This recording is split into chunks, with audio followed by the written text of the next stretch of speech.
Hey, what's going on, crypto people? It is the Crypto Siege with another day in the life, in the crazy life. That is the digital asset space. Good freaking evening. Happy Monday to each and every one of you. Hope you guys are feeling blessed. Feeling blessed to be in the digital asset space. Who is this Quincy Jones? Who is this young man? Who is this young man? Tearing it up. It's funny. That dude is doing his thing. Some people couldn't bother to take some time to figure out the dude's name. You know, I know it's difficult. It's difficult, you know. Oh, some people wouldn't be bothered with checking their comments. They didn't bother to figure out the dude's name. Some people, you know, they're busy, you know, roasting stuff. Unbelievable. Who is this Quincy Jones, as he likes to call himself? What is going on, my friends? Tearing it up. Of course, you know, they'll use his clips and stuff to try to prove their point, which they didn't really prove their point. But they can't seem to figure, I shouldn't say they, it's really just one person. Can't seem to figure out the dude's name. Oh my goodness. What is that about? I'm trying to understand. You could do I'm not going to get it. That dude just drives me crazy. Unfortunately, Quincy Jones might be a wannabe to the developer, which watches YouTube videos dated 5 months ago, says Run. So interesting stuff, right? He may be, he might be, you know. I know he had to, what is it? He was on Twitter, and I guess he tweeted out something about some people are questioning his status as a developer or not. I don't think it matters. What he's saying, I think, matters. And it aligns and it makes sense, right? Because there's a lot of people in the space who aren't developers that offer value and have some good things to say and know what they're talking about. And that's a young man who he knows what he's talking about. I think when you say quarter developer and R3, like those things are really just very, very, very easily verified, right? I just really do. You know, that stuff is very easily, right? Easily, you know, verifiable. I seen some people kind of sharing some different clips and stuff about Quincy Jones' take on Bitcoin and its scaling talents in reference to mass adoption. I've seen some people sharing his views on XDC and Algo, and seems like a very, very, very smart guy, right? Seems like a very, very smart guy. And I think when you say quarter developer and R3 and whatever, and doing something on Flare, when you say those things publicly, like, I think the truth about that kind of stuff just comes out, right? I did enjoy his video with Crypto Eddie, his interview with Crypto Eddie. Interesting young man, really is a very, very interesting young man.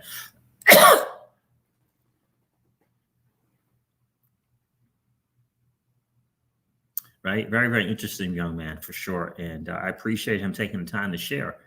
I don't think you can kind of make that kind of stuff out when he seems very, very what's the word? He comes across like he knows what he's talking about, right? He really, really, his knowledge of Corda, the Settler, the XRP Ledger. You know what I mean? Whether he's got a title of developers, I don't know. I don't think that really matters. I hope, that's what he says. And so I hope that's what it is. But ultimately, he's a sharp guy.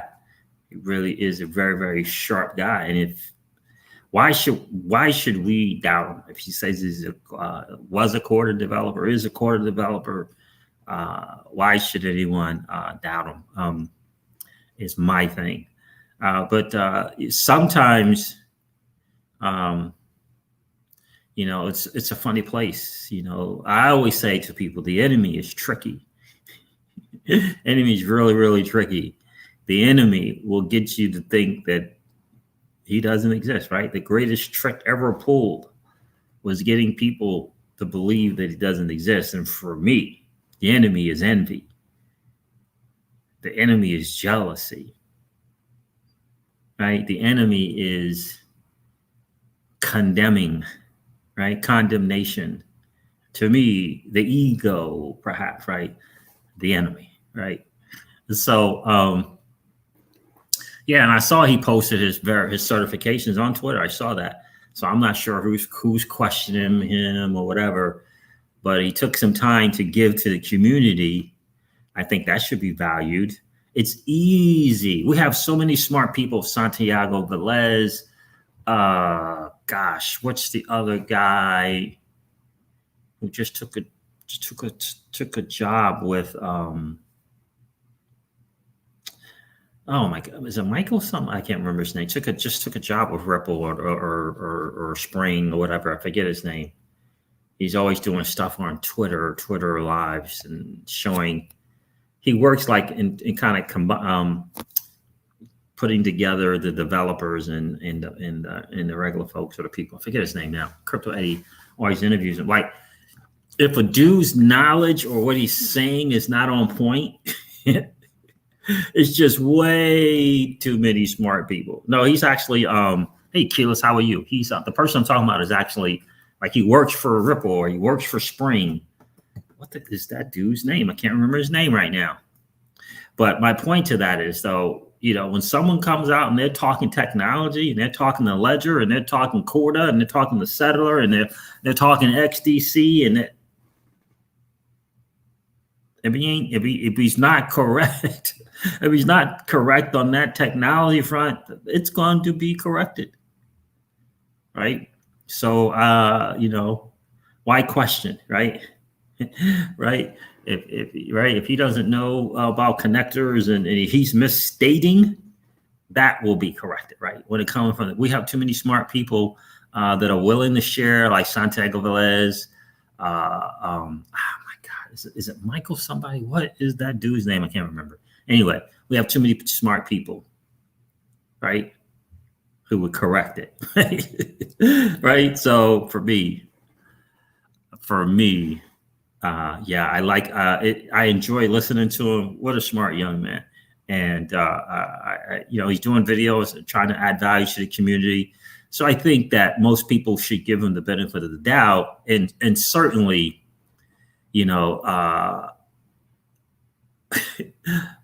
people who keep saying how old they are should figure out what the dude's name is, right?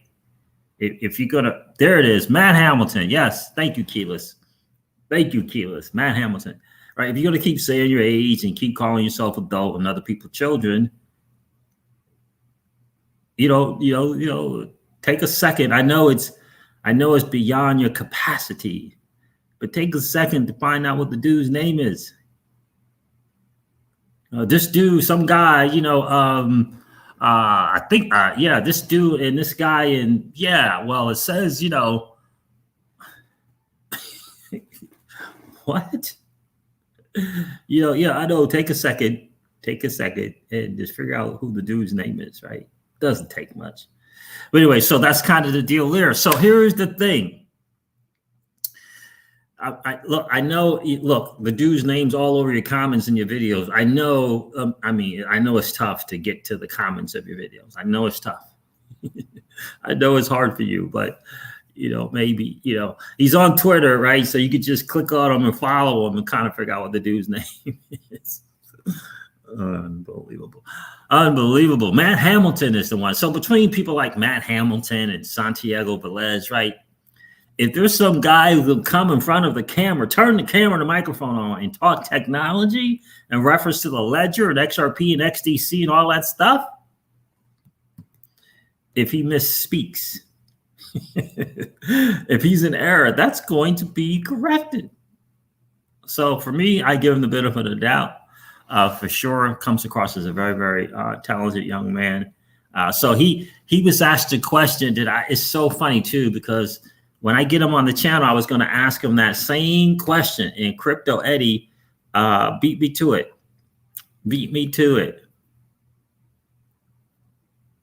Yeah, he knew other guy's name, right? Right, exactly. OE312. I mean, hilarious to me that, you keep calling yourself the adult in the group. You can't figure out a dude's name. You can't just take a few seconds. It's not hard. It really isn't. Just figure out the dude's name. I mean, that would be cool. That would be so cool of you, just to call someone by their name, right? And do me a favor, also stop disrespecting other communities. I mean, the name of the coin is Dogecoin. Like it's disrespectful. So anyway, so the question is, crypto Roth IRAs, or now he didn't forget the dude's name. He didn't take the time to find the guy's name out. Keyless. He didn't forget it. Some dude, then he plays 3 or 4 or 5 of the dude's clips, videos, and still can't call him by his name. Travesty to content creators. Travesty to content creators. So crypto Roth IRAs or the DeFi space. I'm so glad Crypto Eddie asked this question, because I have my views, and it only makes sense to me. Interesting answer that this young man came up with. Very, very interesting answer. What's going on, JL FOMO XRP? You're welcome, Keela. It's great to see you. It's great to see you guys here. Make sure I say hello to the family. Ninja Pants checked in. What's good with you, my friend? Looking good, doing it. I love that. I love that. Good to see you, my friend. Devon Steve checked in. Andy Tuesday Run is in the building. Run. Love it. Did I miss anyone else? I didn't miss Jay Korn, Michael Cummings. It's great to see you guys tonight. Yeah, you can tell that we are out of town, hanging out in the spot. I think I'm going to share where we are a little bit. Miss Crypto Steve's like, turn the camera the other way. So I got like this little piece of or room to operate here with my laptop, because I can't face any other direction, because Miss Crypto Steve is hanging out on the balcony and checking out the view and all of that stuff. Loves the ocean sounds and all of that stuff. So let's take a listen to this dude. Shout out to Crypto Eddie for asking this question. And she asked some good questions, right? She wants to see, for me, you could tell she kind of wanted to see where is he on his journey in the digital asset space, right? So she asked the BTC thing, and right, where is he on this journey? Because it's a journey. Some people, it's a journey. Some people are still living in crypto Roth IRAs, right? It's a journey, right?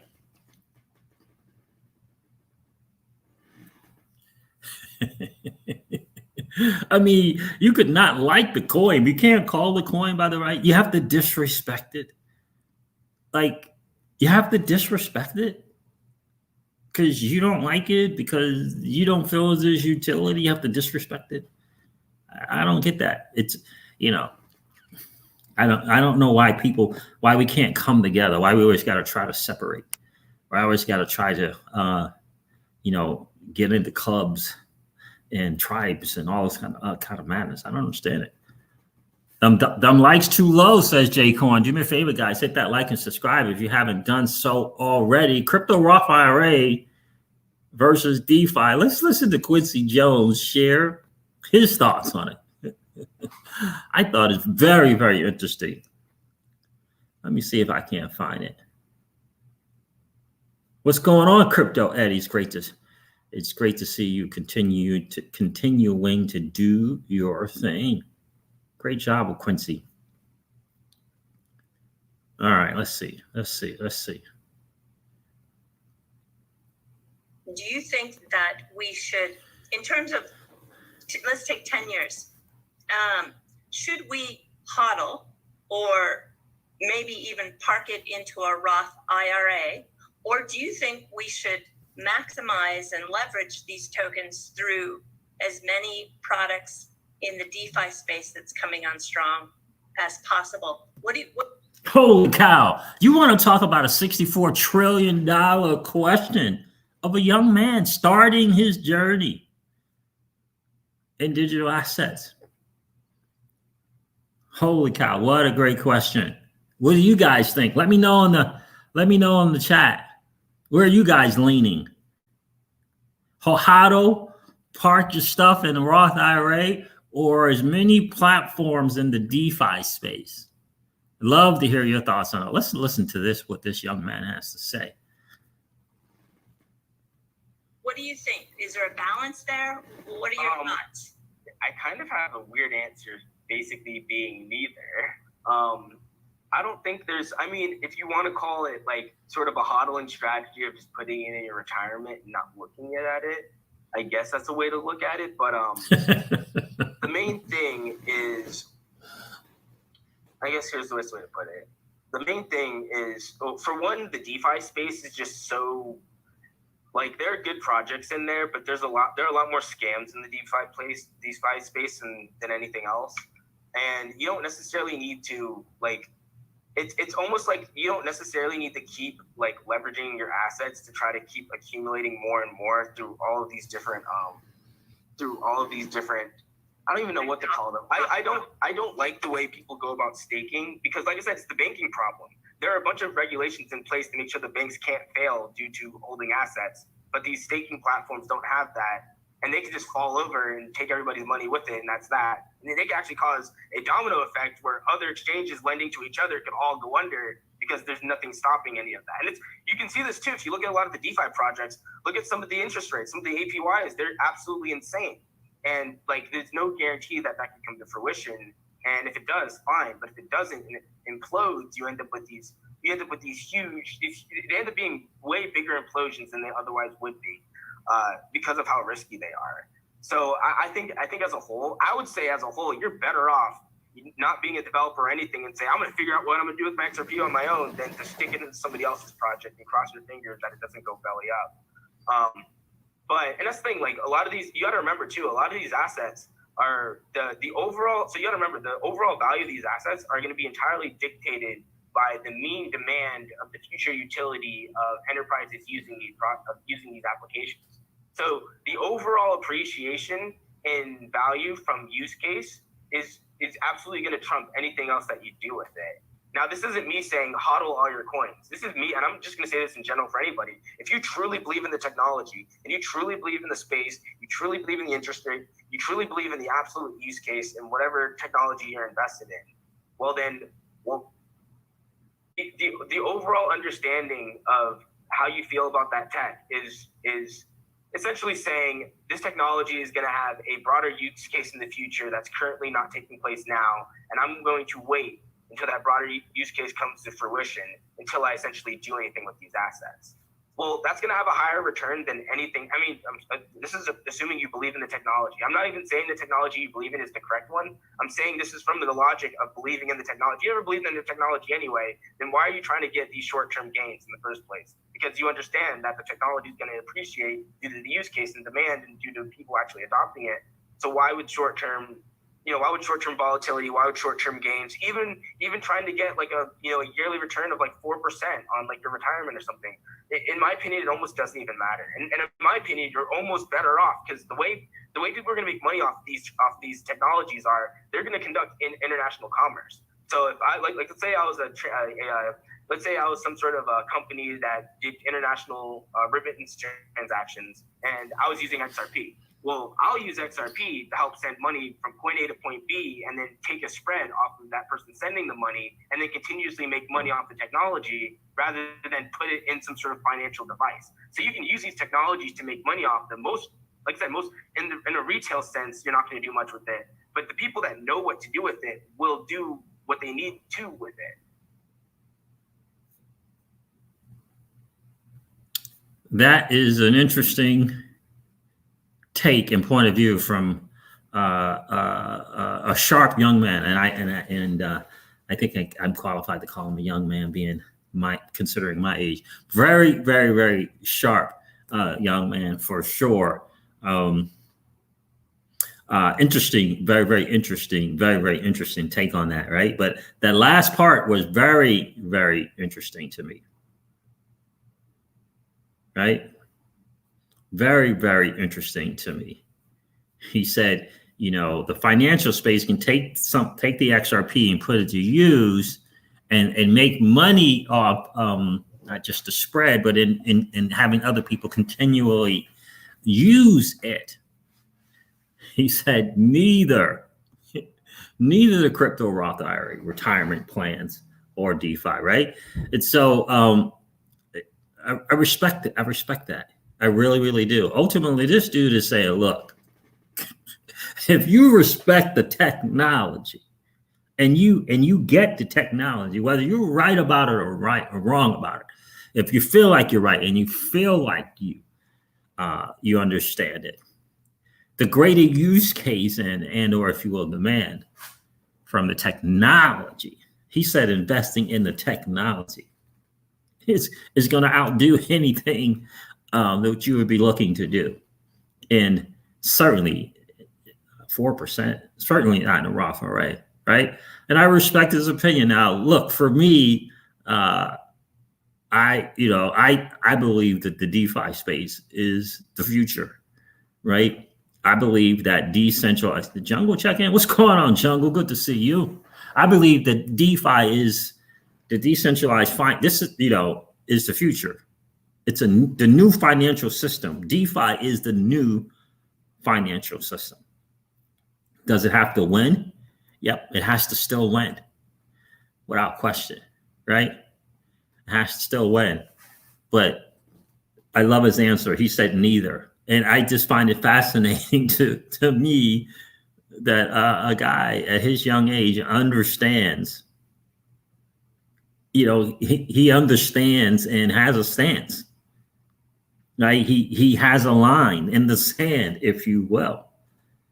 Got to respect that. You really, really do have to really respect that coming from that guy. Now, for me, it's DeFi. For me, right? He said you don't have to leverage your assets, right? And for me, the fact that he understood that you can leverage your assets, like a lot of people, just believe just live a tax-free life and everything will be great.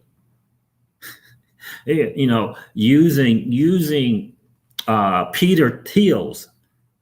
Why is he in crypto then? If it's just, just grow, just do Roth IRAs. Using that example is just about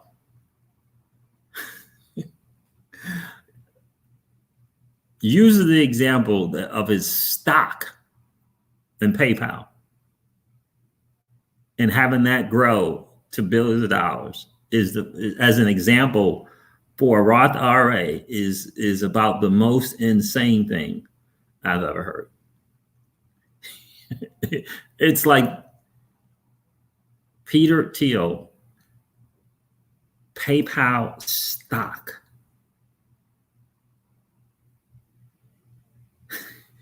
And you're using that as an example to get a Roth IRA. I don't understand that one. Like, right? I don't know. I may be wrong, but it feels like PayPal has been around for like a long time. And it won, right? PayPal didn't lose. PayPal's doing okay. I mean, I don't know, but it feels like PayPal's been around for a while. I mean, I don't know.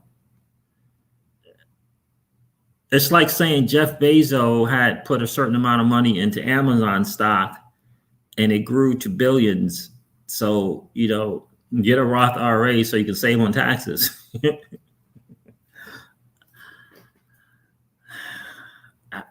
Yeah, I'm perplexed by that one. You got to pay taxes to get in, right? Roth, right? You pay upfront. So anyway, I believe it's DeFi. PayPal is killing it in fees. How there, Paul Bogle. Well, how about that?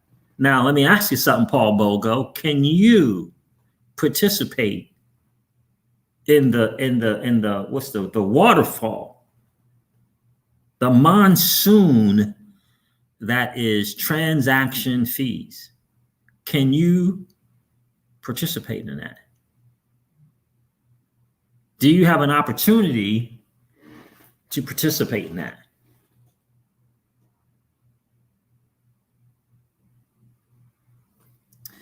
There it is, Jungle. Good to see you, bro.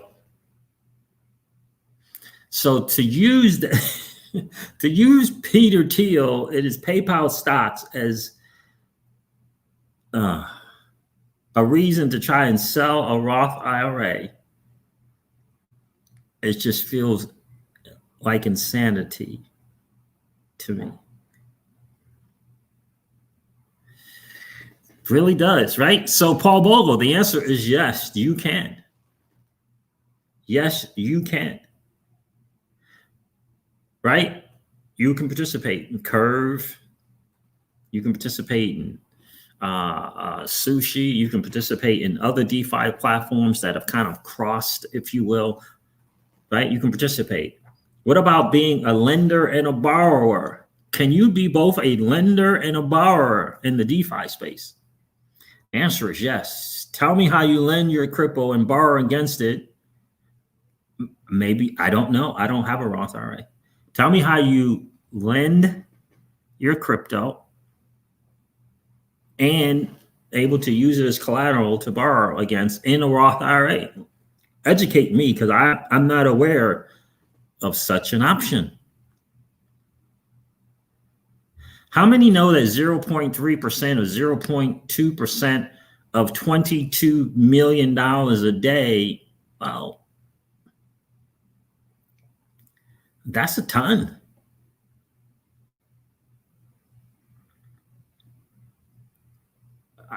Curve Finance launched in January of 2020 and grew. It has $8 billion in total value locked. It launched in January of 2020.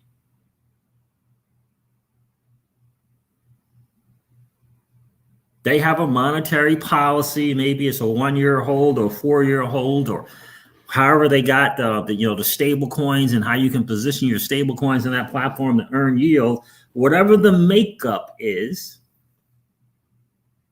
it's $8 billion in total value locked.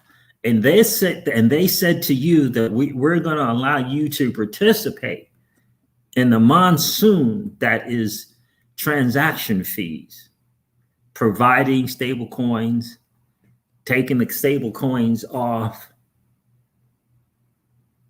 the transaction fees. 22 million a day. 22 million a day. It's funny, I was looking at one of the platforms that I'm on. It's kind of like a baby brother to Curves called Convex Finance.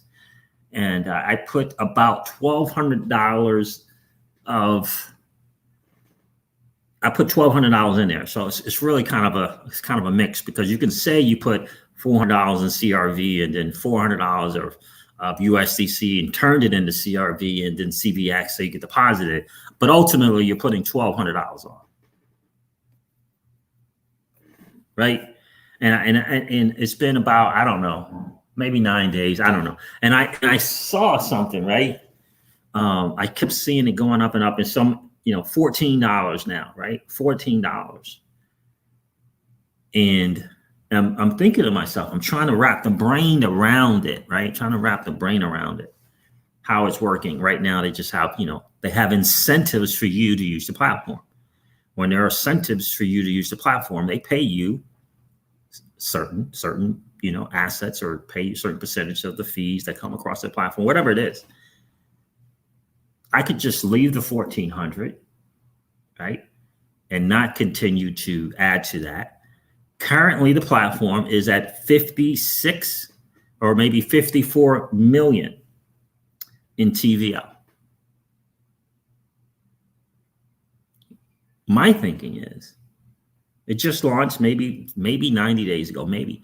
My thinking is, what if it gets to 3 billion in total value locked?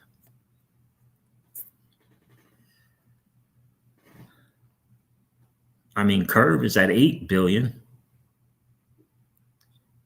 They're paying me transaction fees for depositing onto the platform.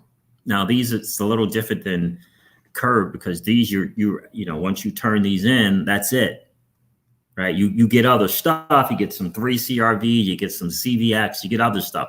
But the CRV, quote unquote, is gone, right? Versus on Curve, vast majority, you're placing stable coins on there. Vast majority. Some have some other assets, and then you're able to, and get involved in the fee monsoon. But whenever you're ready to take your stable coins off, well, you take them off. Now, when you take them off, somebody's going to get the transaction fees for you coming off, but you're going to get the value. If you have $1,000 off, you're going to take 1,000 off, because they're paying you interest in the stable coin, right? And they're paying you fees. They're paying you interest in the stable coin, and they're paying you fees. And I'm just looking at this new thing here. It's a Convex Finance, pretty cool thing. It's just a chance for you to really ramp up some stuff. It's a chance for you to participate in a platform that has a shot at getting billions of dollars in total value locks. Again, it's just a spinoff of Curve. That's all it is. It's just Curve baby brother. It's Curve's little sisters. They found another way to get people. Here's what they did. They found another way to get people to own CRV and deposit CRV. That's what they did. They figured out another way to do it. I mean, ultimately, that's what it is. Now, are they sound in its monetary policy is the thing we have to look at and consider, right? It's again, it's a spinoff, so it's not the actual CEO Curve, but it's the spinoff. It's those guys, right? They're in the right. They live in the same house, if you will, right? 54 million TVL. Let me see what it is. Let's see. It's at $15.10 now. It's just at $14 and change. So it was just at 54 million in TVL. It's now at 71.7 in TVL, total value locked. No mobile app yet, my friend. What's going on, Crypto Fitter? No mobile app yet. Now, and the reason why I bring this up to you guys, and I know a lot of us are in the XRP community, even though we do have a portfolio of other assets, we have an opportunity in Flare Finance and Flare Network and Trustline to be Curve. We have an opportunity to be the next Curve. Is it going to be Flare Networks? Is it going to be Flare Finance? Is it going to be Trustline? I don't know, but we have an opportunity to find out. We have an opportunity to participate in DeFi, and who knows which one of those platforms is going to get to that kind of numbers. I mean, literally in 30 minutes, The total value lock went from 54 million to 71 million. And whatever your position, if you will, on the transaction fee totem pole, whatever it is what you get. Whatever it is, 0.3%, 0.2%, based upon the value that you add to the thing.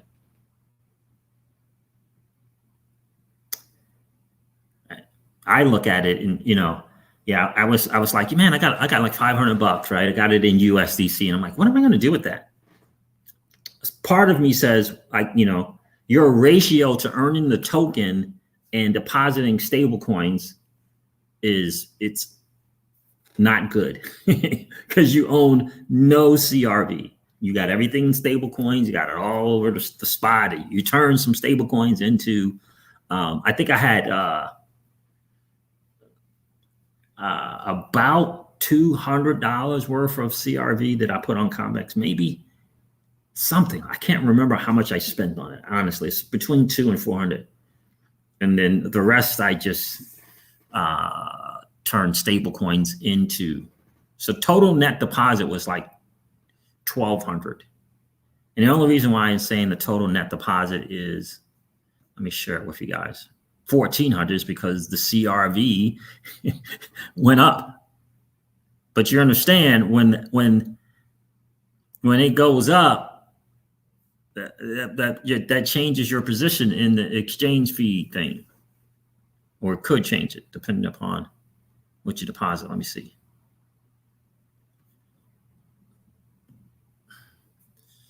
$72.2 million now. Interesting stuff. So convexfinance.com. See, you can stake, you can claim, you can use CVX. This is their token, and you can stake CRV.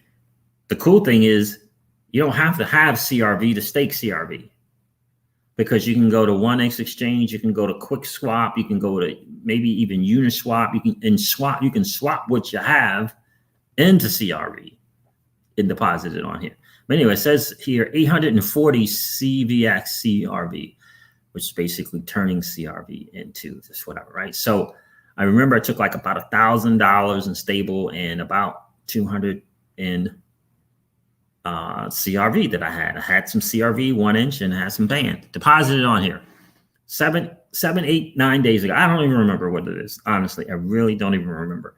But I'm looking, I remember at one time this was over 1,400 in value, again, because the stuff went up.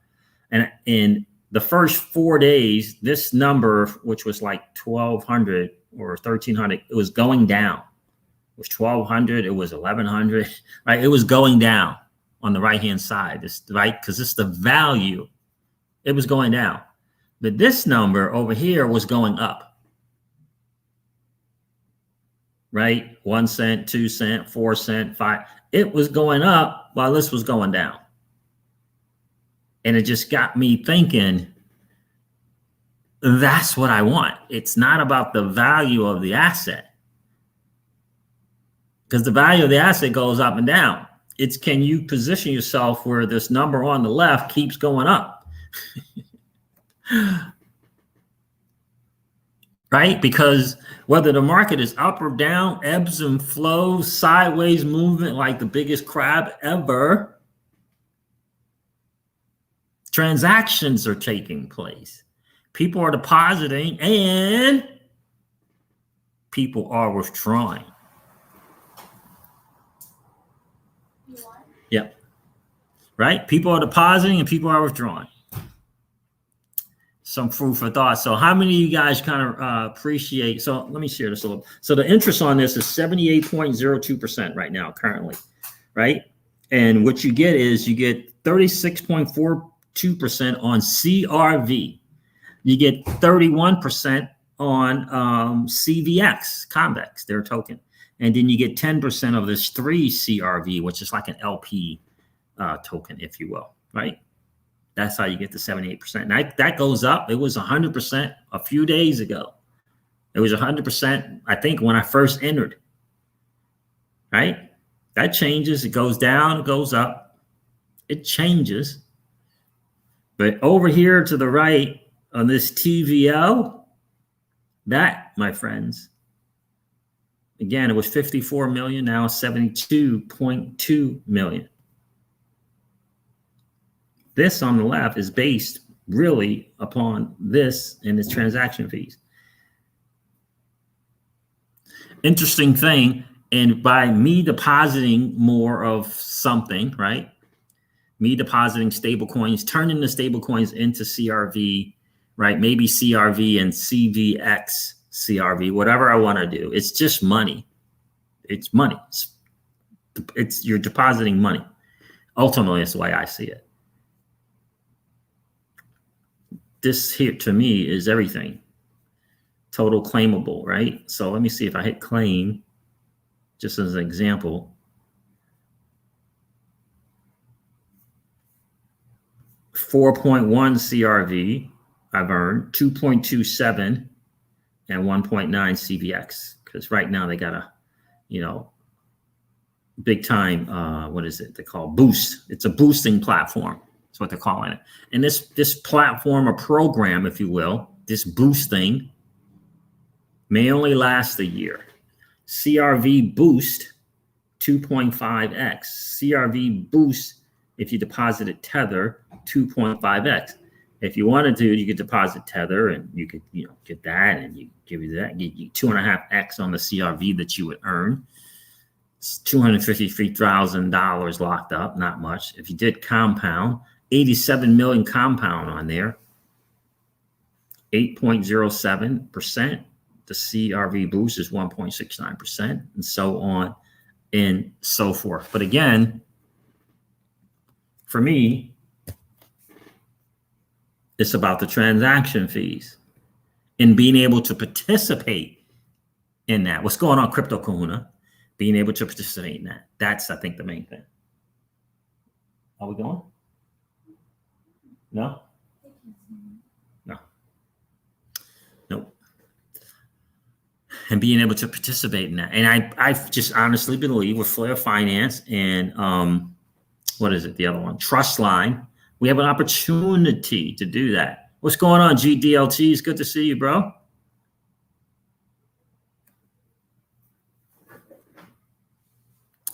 That's ultimately the deal. Flare Networks, this inbuilt yield that Mickey B. Fresh is always talking about with the Spark token is fascinating to me because it has an opportunity.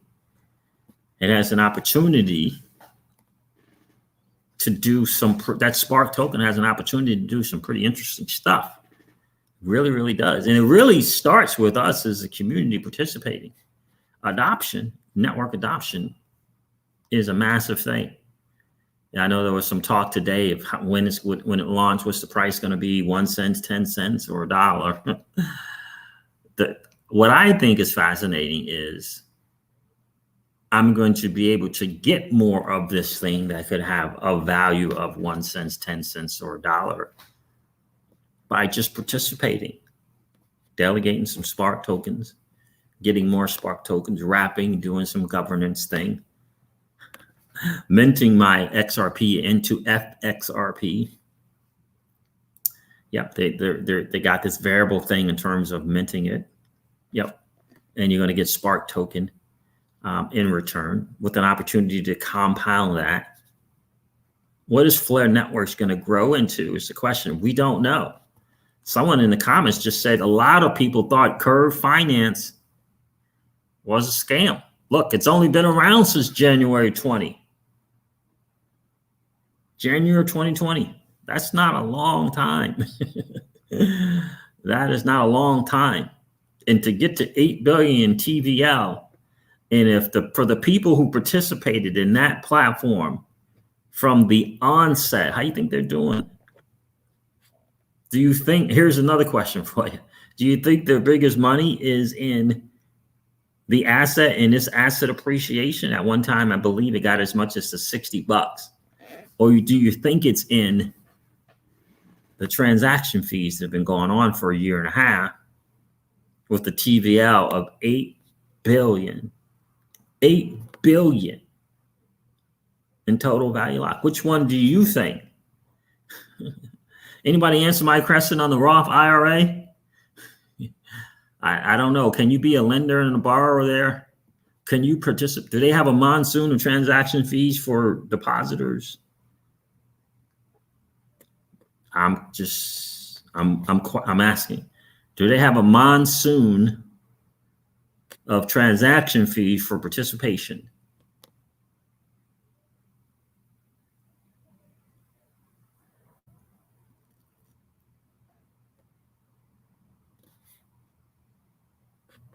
And that's a great point. Saturn or net, right? Great point. Why does it have to be one, all of the other? It doesn't. It doesn't. That is exactly right. It certainly does not. Certainly, there's great strategies for Roth IRAs. Great, especially real estate, right? Get that LLC thing going. Bitcoin mining, great strategies around it for Bitcoin mining. Absolutely. Right? You never want to be at 100% on anything, for sure. Right? Right? For me, there's some things that are so like 1980, and then there's some things that are now. Right? Like 4%. I don't know about that. So just understand, that's a great point. Saturn. Oh, I showed the wrong one. There it is right there. You're right. Great point, Saturn and yet Saturn net one. Yeah. Right. Spread it around, right? Spread it around. I want to be part of the vast majority, right? We have traditional financial asset, right? We have a dividend paying cash value life insurance policy, right? It pays us dividends every single month, right?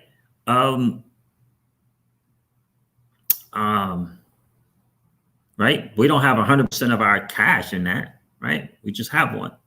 So we still participate in the traditional finance space, but there is, we want to be able, in a lot of ways, that's what we're doing, participating in the value that brings, and they pay us for that, right? But there's no monsoon of transaction fees to be had, right? Oh yeah, I watch all those videos, Crypto Fitter, for sure. Absolutely. It was cool to hang out with Mickey B. Fresh the other day with Crypto Eddie in that round table. It's about 20 of us there, sharing our thoughts. And exactly, OE312. Banks make their money on fees. Banks make their money on fees. And what I'm just humbly submitting to you, if you have a chance to participate in the monsoon that is transactional fees.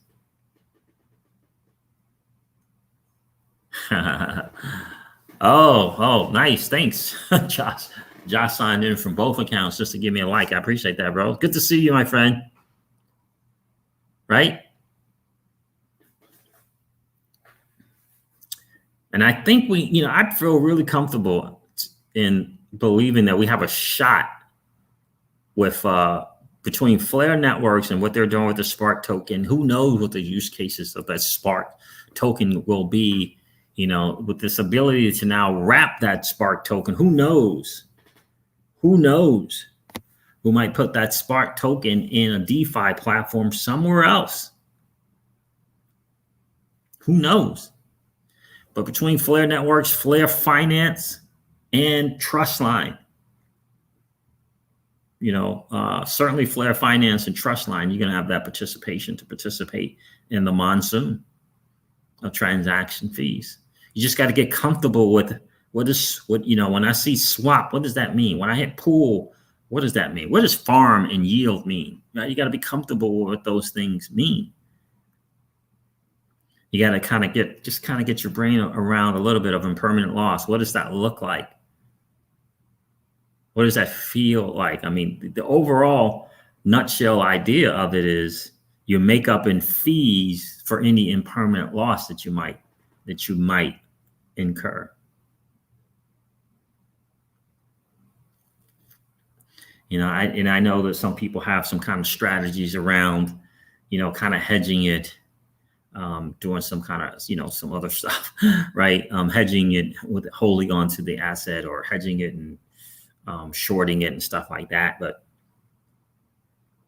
if you can do the stable coin thing and participate in transactional fees, you don't have to be as witty and as sharp when you're doing two assets and pairing two assets. So it's some food for thought. So I love Quincy's answer to that, because he had an answer, and he had some good reasoning behind it. So I thought that was pretty cool.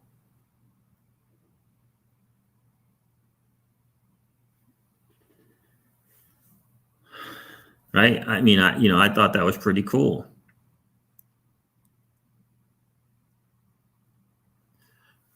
Oh no, Keyless, it's on YouTube. Yeah, just check out Crypto Eddie's channel. She did a YouTube video on that. You'll enjoy it. Yeah, I just heard Flair Community actually sharing and promoting the video as well. Yeah, I would, yeah, Forex, yeah, right. And so for me, again, something's been, I know people in Curve started with Curve, and they're making hundreds of thousands of dollars. Right. I saw one guy, $4,000 a day, $4,000 a day. The value in deposit was at $1 million. The value in the deposit was at $1 million.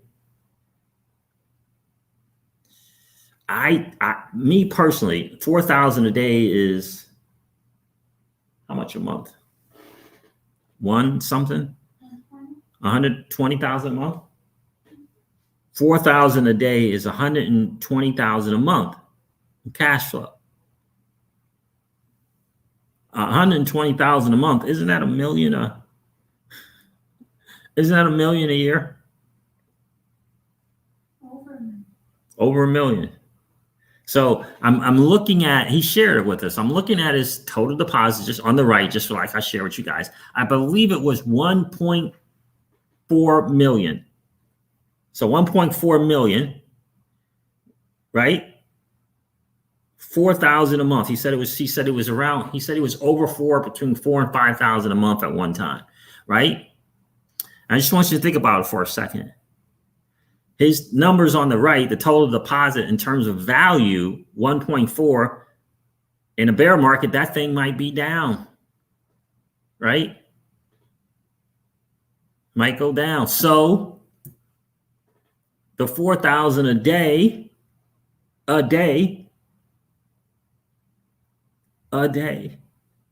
might be 2,000 a day.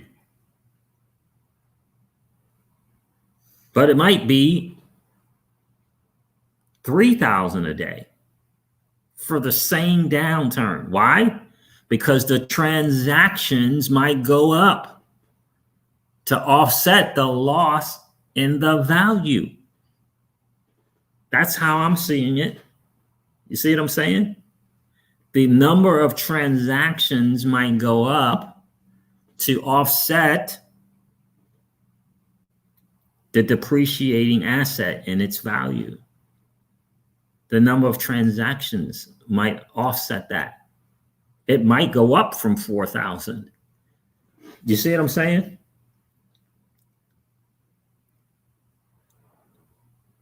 So I'm thinking to myself, okay, cool.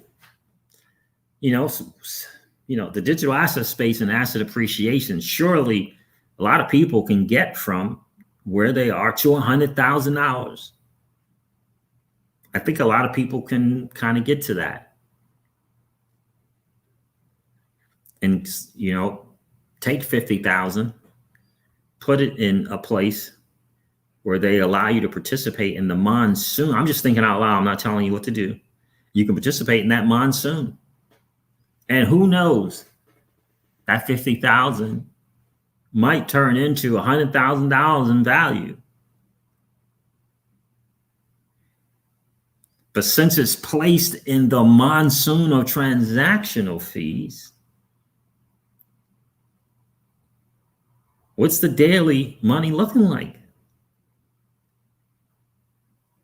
It's the same 50,000, right? It's the same 50,000 you deposited initially.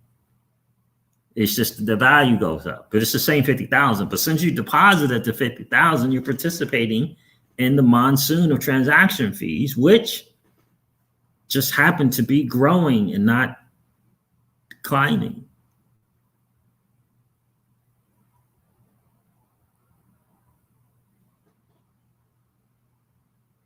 Right? Now remember, he showed it, right? So that stuff that he have on the right, that 1.4 million, right? That's the value in whatever he deposited, that's the value, right? That's not his. The 1.4 million is not his. The 4,000 a day is his. The 4,000 a day is his.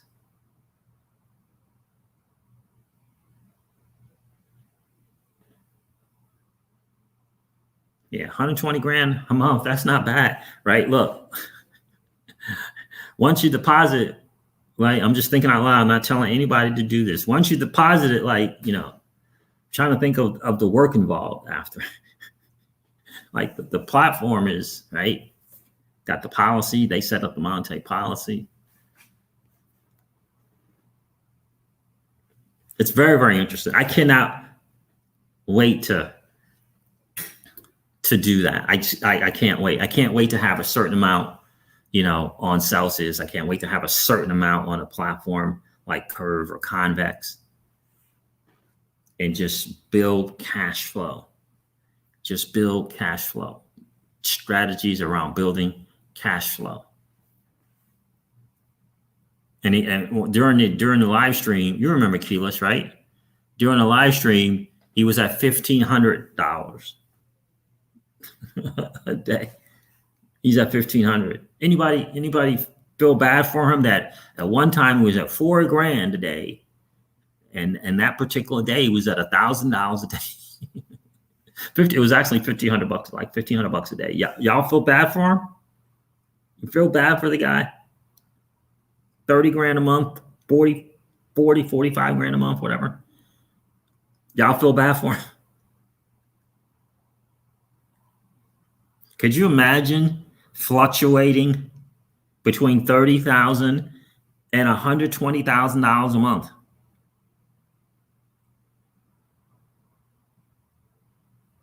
Because you decided to participate in the monsoon of transactional fees.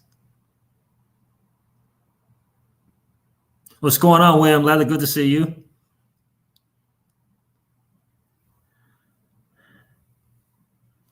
You think you see what I'm saying, guys? Because what you deposit is what you deposit. The value of it is out of your control. It's out of your control. The value of the 50,000 or the 10,000 or the 100,000, it's not in your control. There's going to be great months, and there's going to be not so great months. But the transactions, well, 0 in TVL to $8 billion in total value locked. 0 transactions a day to $22 million in transactions a day. Is Curve going to get to 10 billion? I don't know. The greater question is, where's Flare Finance going to go? What is Trustline going to do? And if you get the concept of Curve, if you get that concept, why did it went out? Probably the monetary policy and how they put the stuff together. The people that benefited, those who supported the platform from the beginning and bought into it. January of 2020 is when it launched that thing. Interesting stuff. Actually created by a Russian scientist, Igorov. I just discovered that today. I didn't know that. Yep. And that's, my friends, is why I wanted to share that video, because I love that Quincy has a position. I love that he has a position, and that position is entitled to be changed, right? And I suspect that it's going to change, right? It's going to change once he learns more about it. But I just love that he had a position, especially the one we just said neither. Yeah, retirement plans, DeFi, scams going on, right? I just love that he had a position. I thought that was pretty cool. So,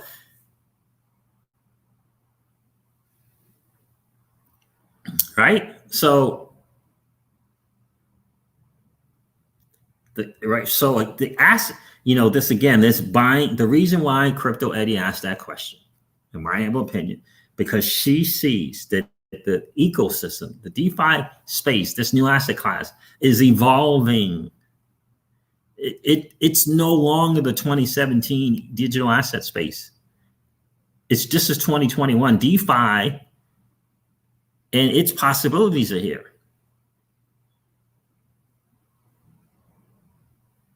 DeFi and its possibilities are here.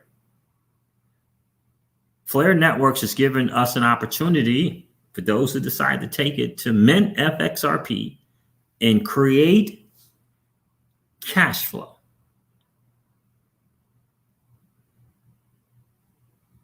In the form of Spark token. Well, Spark's not, Spark, that's what they said about Binance Coin, BNB.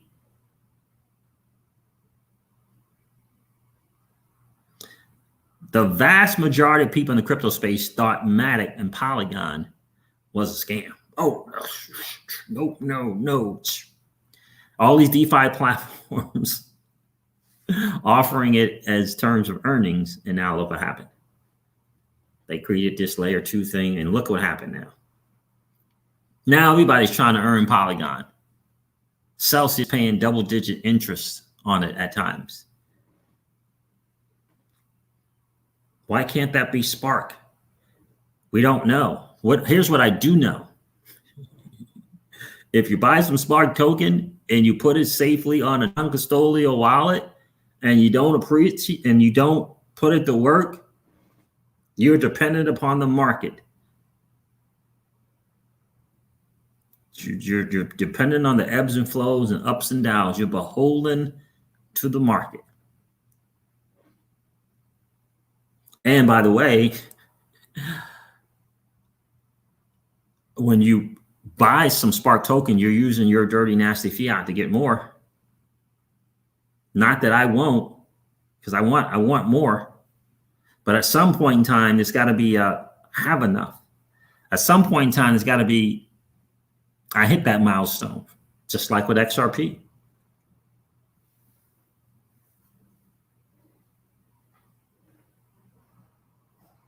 In my humble opinion. Now, I can take with this money that I put into XRP, for example, and now leverage that for cash flow. Cash flow. And the reason why I say cash flow is because it allows you to continue to hold on to the asset. You got people holding on to the asset, not getting any cash flow. And you got people holding on to the asset and they're getting cash flow.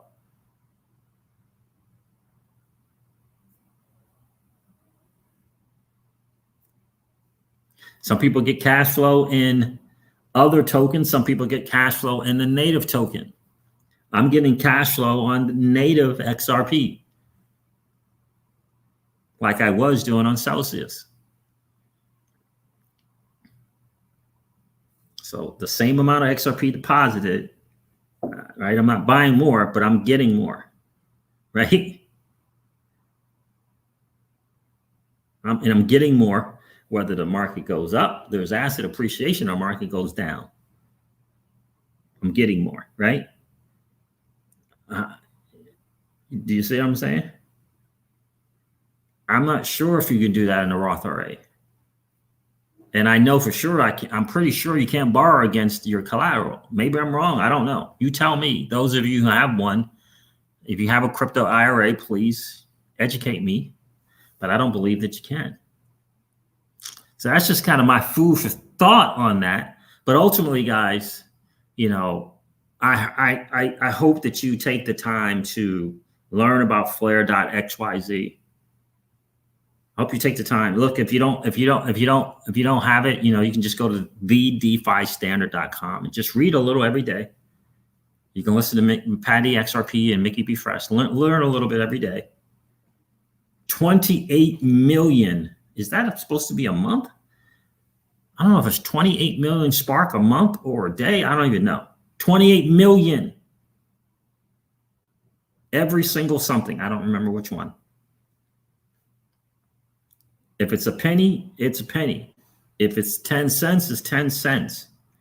If it's $1, it's $1. In either case, whatever the value of Spark token is, 28 million of those. Do you see what I'm saying? That's our ability to create cash flow. And we don't have to put, you don't have to put your assets at risk. It's all this stuff is doing, you know, the vast majority of the yield on Flare Network is trustless, no risk, or little to no risk.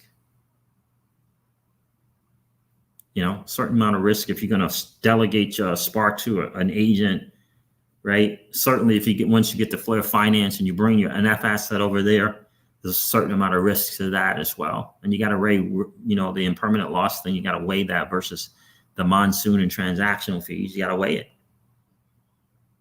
But you have an opportunity. And I'm going to keep talking about Flare Finance and Flare Network every single live stream, continue to talk about DeFi every single live stream, because I recognize this is where we are going. This is where we're going. And if this guy, he's just a normal guy, right? Right? Just a normal guy. I don't know what his initial deposit was. It doesn't matter. What matters is the possibility, right? That the possibility is what matters. The possibility is what matters. And that's 0 and TVL and total value locked to. Someone started a Convex Finance from the beginning. It's at 72.6 million. This thing just started. I don't think it's been 60 days. I don't think it's been 60 days. I'm at $15.68.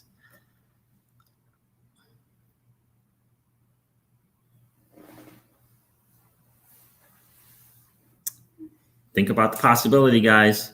Just some food for thought. That's what we do here. It is some food for thought. And I have to use this guy's example because I feel like since we've been in the space since 2016, I feel like we understand that during the bull run, there's a certain potential for asset appreciation. The question is, when moon, what are you going to do with it? Like, what are you going to do with it?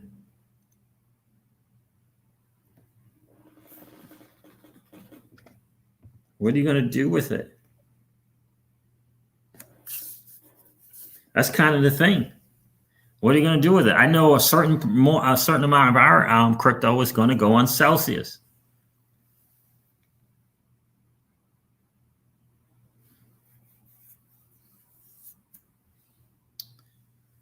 And we have to look at the difference in cash flow, right? Because there's there's a conservative approach and there's a less conservative or more risky, right? It's just how much are we going to allocate to Celsius? How much are we going to allocate to platforms like Curve or Convex?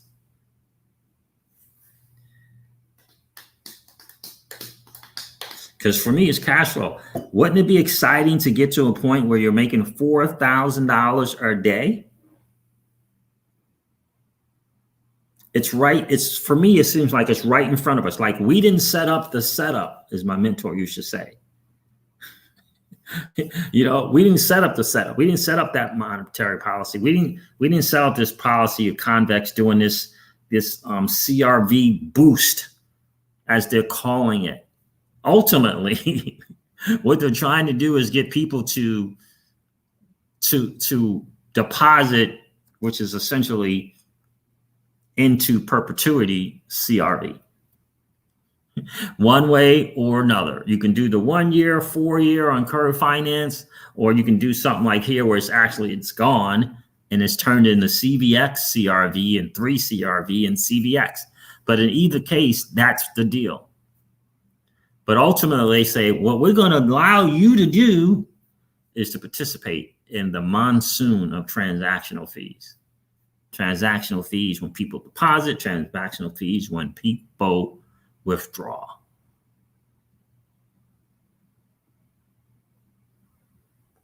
And like my guy said, just think about the banks and how they make money. It's quote unquote in the fees.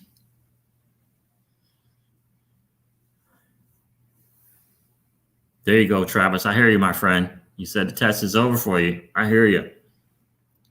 I didn't mess with Zookeeper at all. No, I just wanted to see what WanSwap looked like, Travis. So I didn't mess with Zookeeper. I know there's higher APY there, but I didn't do it.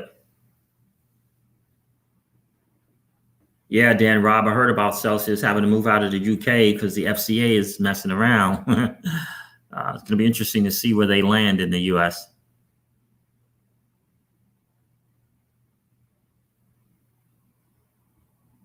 Yeah, I know, Dan, Rob. It's a little frustrating. And I think the reason why they are very, very hesitant on where they're going to launch is because they don't want to freak anybody out, and they don't want to miss something that they say they're going to do, right?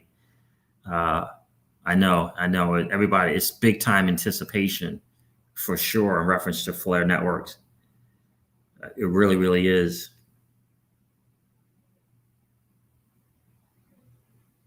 What's going on, Mark Splice? Good to see you. So, in any case, guys, that's some food for thought. You know, for us in the Crypto Sieges home, we're going to participate in the monsoon of transactional fees.